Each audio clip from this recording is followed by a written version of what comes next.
So my name is Ian Cole and I'm a conservation advisor for Northumbrian Water.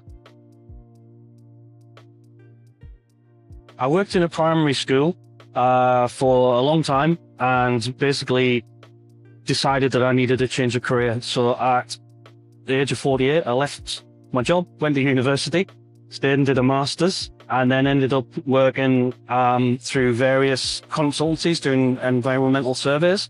And then that led to an opportunity working on the Northumberland Peak Partnership. So I was on there for a good while doing peak bog surveys, which I loved. That led to an opportunity to work for the RSPB on a curlew project, working with farmers on Hadrian's Wall.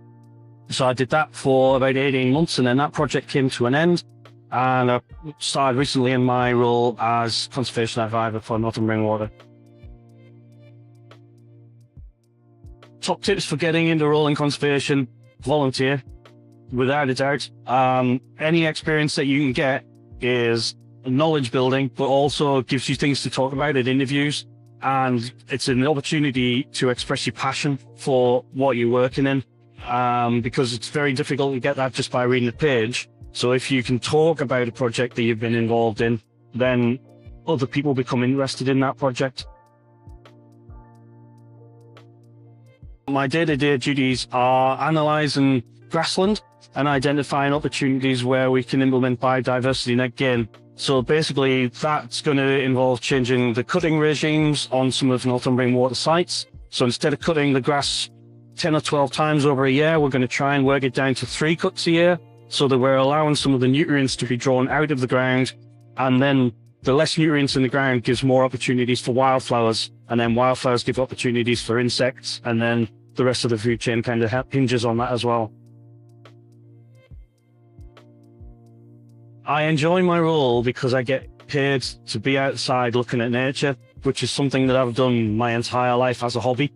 And I wish somebody had told me at 18 years old you could do this as a job. It was only something I kind of figured out late in life, and I'm making the most of those opportunities when they come along now. But yeah, I get paid to go bird watching, and I can't see that there's a better job than that. I'd recommend this role to someone else because you're constantly learning new things. You are always surrounded by people who are like-minded, and in every conservation job that I've been around, people like to share knowledge. So if you are one of those people that is always knowledge hungry, you are always learning new things. Every day is a school day, to coin a phrase. And that draws me into lots of avenues of exploration that I maybe wouldn't have explored before, like invertebrates and flowers. I was always birds, but then you realize the birds feed on the insects, and then they feed on the flowers. So everything's interconnected. So yeah, every day is a school day.